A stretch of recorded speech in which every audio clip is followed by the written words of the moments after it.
오늘 설교 제목 한번 읽어보겠습니다. 다 같이 시작. 생소한 단어 이가봇이 나오죠. 이건 앞에 4장에 나오는 말인데, 하나님의 영광이 떠났다, 하나님의 영광이 떠났다, 이런 의미입니다.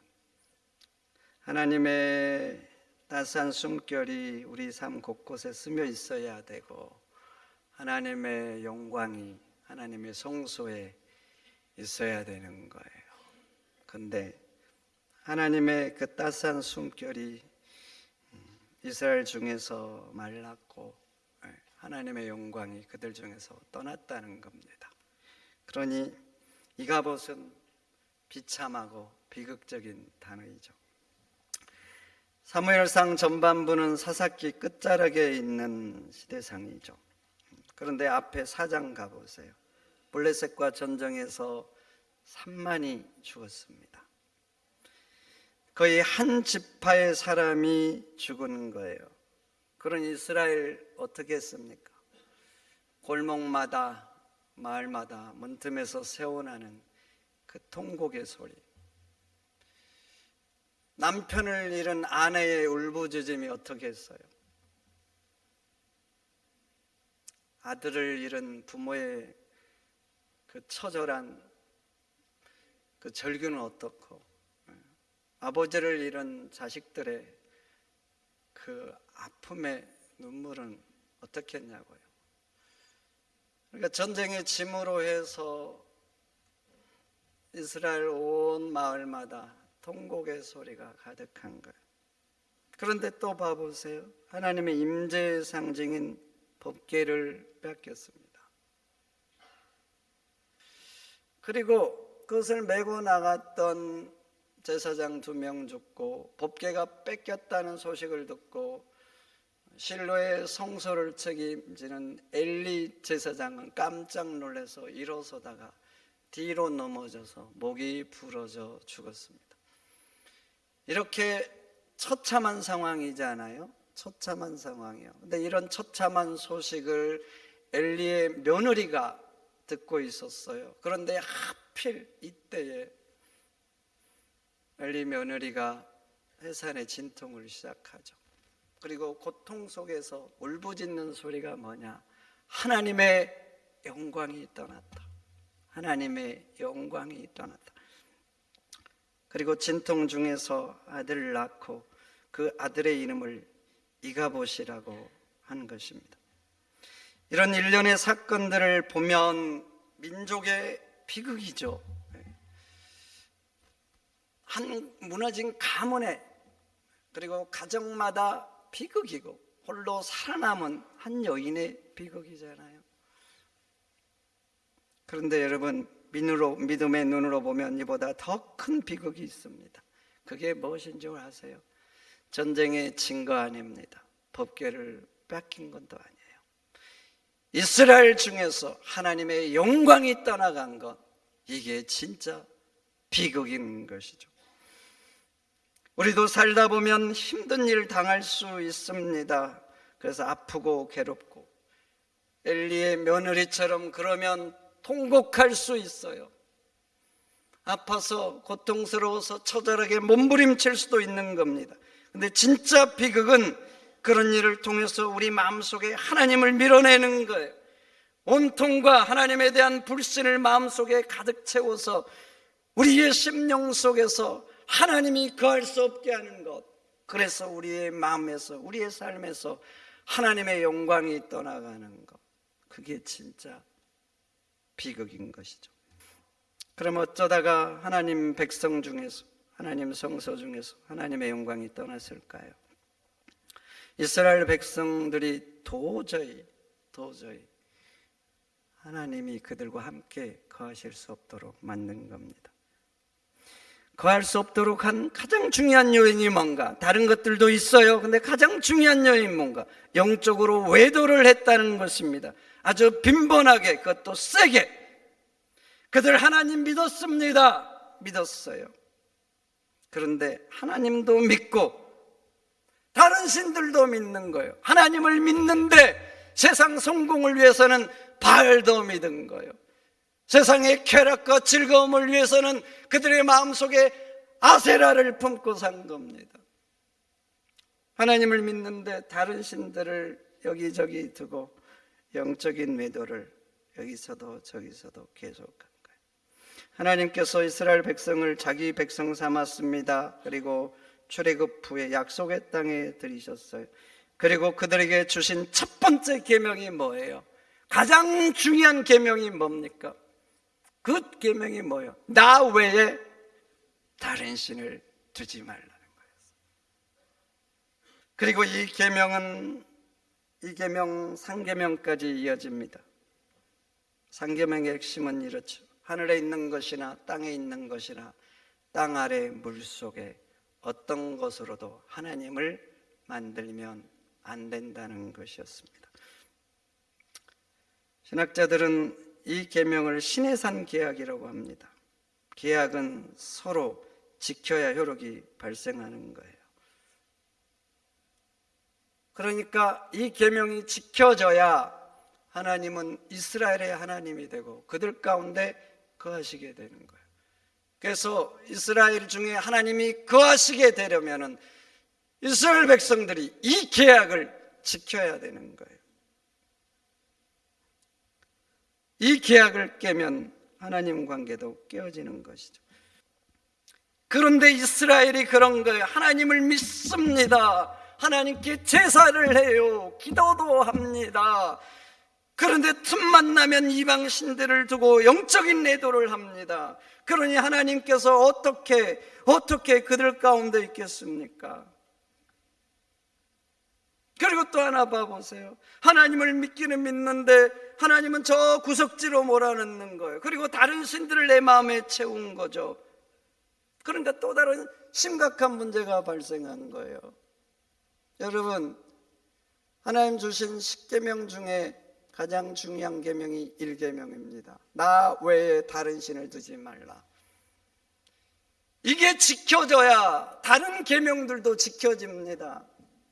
하나님이 나의 주인이 되어야 내 부모도 공경하고 도적질도 안 하고 살인도 안 하고 내 이웃의 것을 탐내지 않는 거예요. 기차로 말하면 모든 화물칸을 이끌고 가는 앞에 머리와 같은 거예요.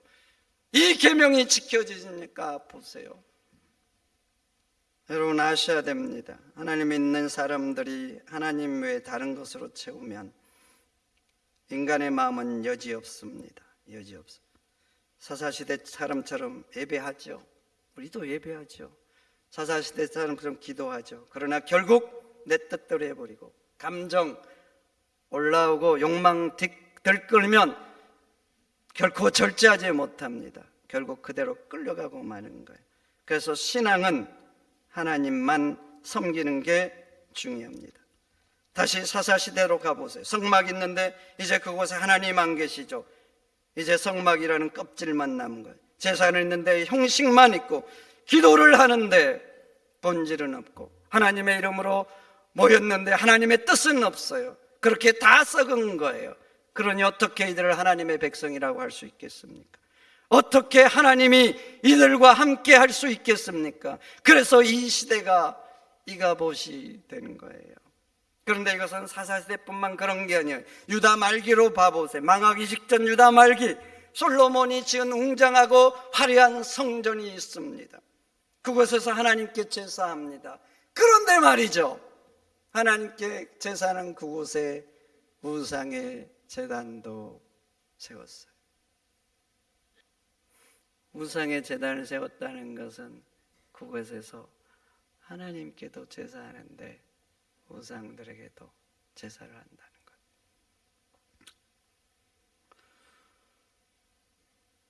영적으로 심각하게 타락한 거예요. 정도를 넘어간 거예요. 부부관계로 보면 배우자가 바람을 피웠는데 부부만이 지켜야 될 신성한 침실까지 끌고 와서 외도를 한 것과 같은 거예요.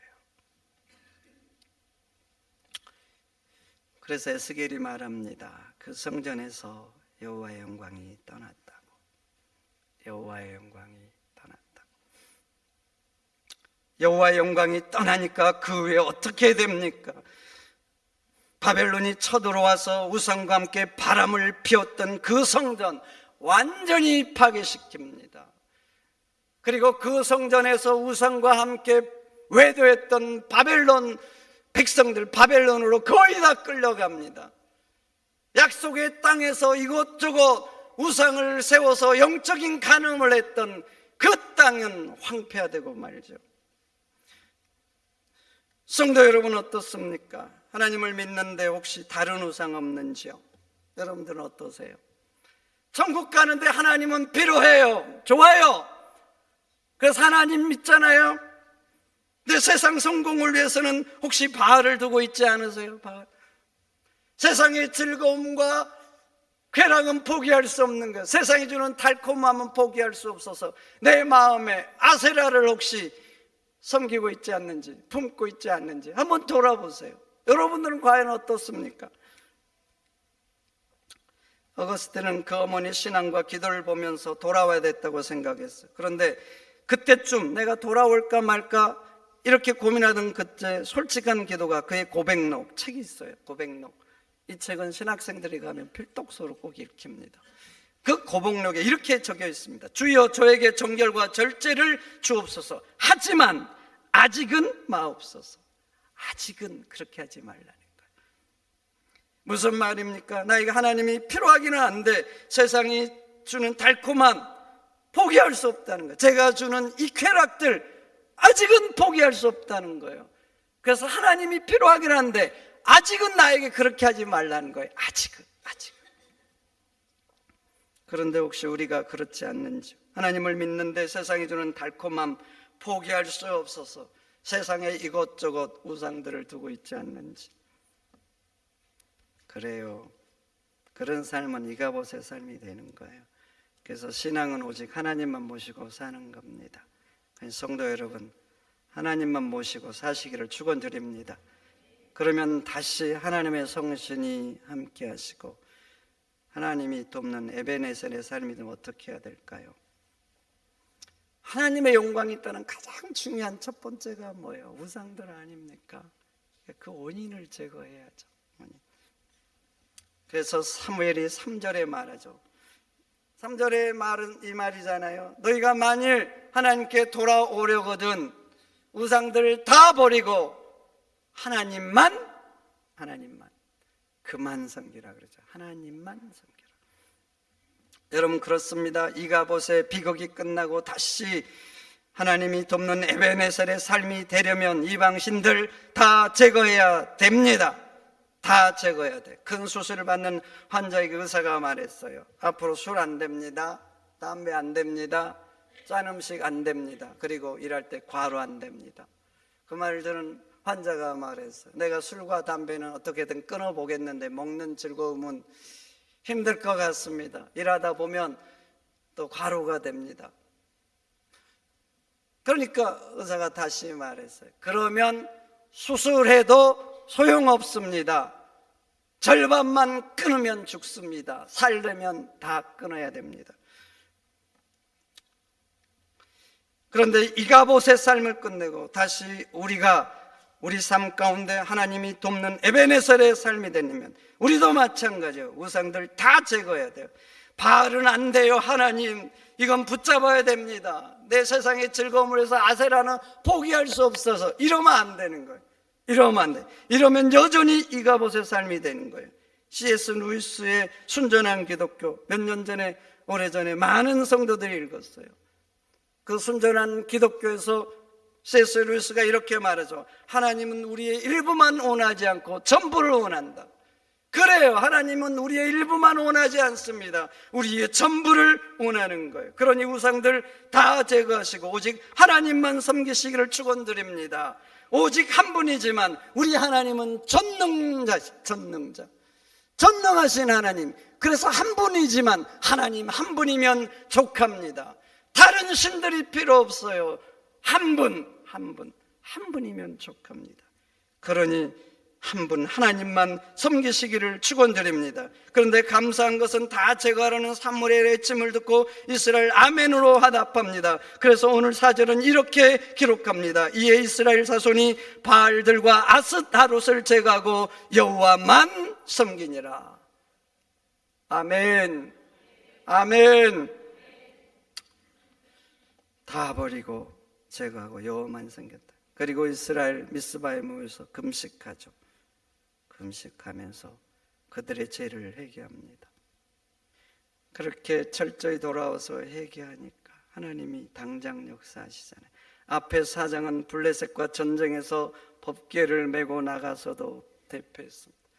그래서 집집마다 울음소리가 가득했어요. 그런데 봐보세요. 똑같은 적들 블레셋과 이제 또 직면하게 됐어요. 또 직면하게 됐어요. 그런데 이제 봐보세요. 대승을 합니다. 대승을. 왜 법궤를 메고 나갔는데 패했을까요? 하나님이 돕지 않은 거예요. 그런데 똑같은 적들을 대면했는데 왜 이번에는 대승할까요? 하나님이 도우신 거예요. 그래서 전에는 슬픔의 곡소리가 온 이스라엘을 진동했는데 이제 봐보세요. 온 이스라엘 사람마다 승리의 계가가 넘치잖아요. 다 제거하고 돌아오니까 이스라엘에게 하나님은 에베네셀의 하나님이 되어주신 거죠. 그리고 이 도움은 단 한 번으로 끝나지 않습니다. 13절 보세요. 여호와의 손이 사무엘이 사는 동안 블레셋을 막으셨다 그래요. 한 번의 승리가 아니에요. 계속.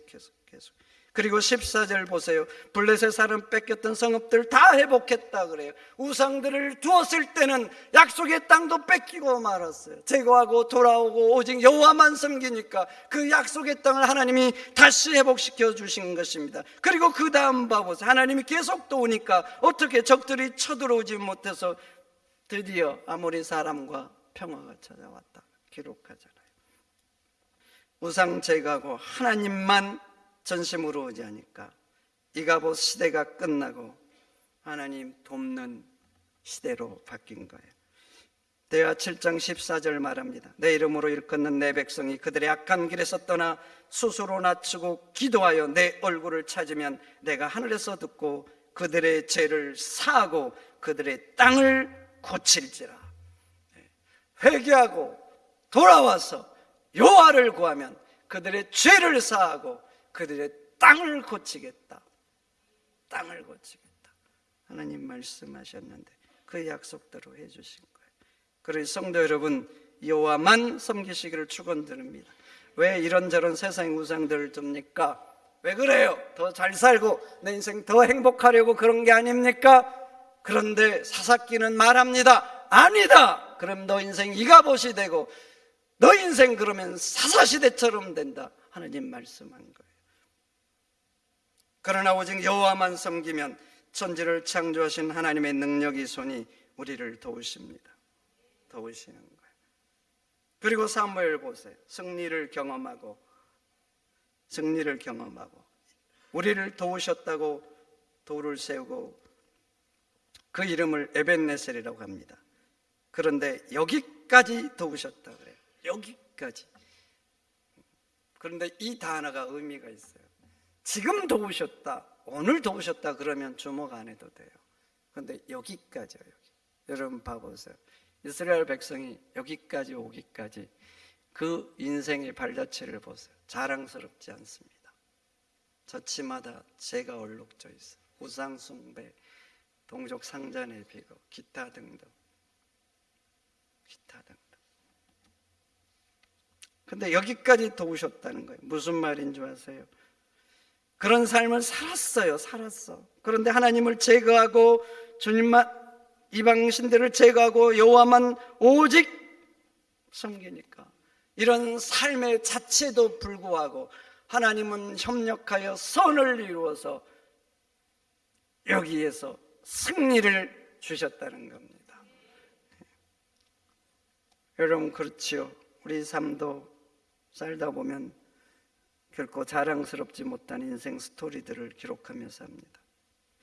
부끄러운 죄들, 함께 사는 사람들을 아프게 하고. 그런데 말이죠, 우상 제거하고 회개하고 하나님을 섬기면 우리가 죄악의 스토리를 쓰면서 살았는데 그럼에도 불구하고 하나님이 다시 도우시고 역사하셔서 우리 인생 스토리가 생명의 역사를 쓰게 하신다는 거예요. 아멘입니까? 그리고 또 보세요. 사무엘은 이 돌을 세우고 에벤네셀이라고 합니다. 왜 에벤네셀이라고 할까요? 돌을 세우고 수많은 이름들이 있어요. 그런데 에벤네셀이라고 합니다. 이게 무슨 말이에요? 이건 우리가 잘해서가 아니라는 거예요. 우리의 능력이 아니라는 겁니다. 하나님의 전적인 은혜라는 거예요. 이것을 볼 때마다 하나님의 은혜라는 것, 여기까지 온 것, 우리 그의 죄악된 스토리에도 불구하고 하나님의 은혜라는 것, 은혜로 승리했다는 것을 마음에 새겨라는 것이죠. 여러분, 그렇습니다. 우리가 여기까지 온 건 우리가 잘해서 아니에요. 능력이 좋아서도 아니고 운이 좋아서도 아닙니다. 전적인 하나님의 은혜인 줄 믿습니다. 우리도 이스라엘 백성처럼 연약하고 악하고 다른 우상을 들었지만 그럼에도 불구하고 하나님의 은혜로 여기까지 인도하신 거예요. 그래서 우리 인생이 여기까지 온 것도 에베네셀이고 우리 교회가 여기까지 온 것도 하나님의 은혜입니다. 이 민족, 이 국가가 여기까지 온 것도 에베네셀인 줄 믿습니다. 그러니 에베네셀의 하나님을 찬양하시기를 축원드립니다. 에베네셀의 하나님을 더욱 붙들고 사시기를 축원드립니다. 그리고 또 하나 보세요. 왜 돌을 세워서 에벤네셀이라고 할까요? 이 돌을 볼 때마다 여기까지 인도하신 하나님이 장래에도 앞으로도 계속 도울 것을 마음에 새기라는 것입니다. 출애굽한 이스라엘 봐보세요. 애굽에서 하나님 인도하실 때 얼마나 놀라운 기적을 행했습니까? 인간 세상에서 볼 수 없는 놀라운 기적을 행하셨어요. 그리고 출애굽하기 직전에 봐보세요. 홍해를 가르셨어요. 근데 이스라엘 백성들 문제를 만나면 다 있죠. 작은 문제만 만나도 광야에서 얼마나 불평합니까? 여러분, 그렇습니다. 여기까지 살아온 동안 문제 있고 아프고 때로는 악하고 했지만 하나님이 그럼에도 불구하고 우리를 여기까지 인도하셨습니다. 그런데 앞으로도 여전히 인도하실 겁니다. 여러분, 살다 보면 인생의 사계를 계속 만날 거예요. 꽃피는 봄도 가을에 열매 맺는 계절도 만나겠죠. 그러나 또 하나가 기다리고 있어요. 추운 겨울, 눈몰아치는 매서운 바람을, 그런 계절도 만나게 될 거예요. 그렇게 인생의 매서운 겨울을 만나도 여기까지 인도하신 에베네셀의 하나님이 장래에도 앞으로도 여전히 인도하실 여호와 일의 하나님이심을 믿으시기를 축원드립니다. 믿으시기를 축원드립니다. 기도하겠습니다. 하나님, 감사합니다.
전라남도 산불의 원인이 뭔 줄 아시나요? 습관대로 방심하는 바로 그 순간입니다. 불에 타 없어지는 건 영농 부산물이나 쓰레기가 아니라 당신의 양심과 전남의 숲. 하던 대로 태우고 생각 없이 버리는 순간 돌이킬 수 없는 피해를 남깁니다. 작은 행동으로 막을 수 있는 큰 산불. 여러분의 실천이 소중한 생명과 재산을 지키는 길입니다. 모두 함께 산불 예방에 동참해 주세요.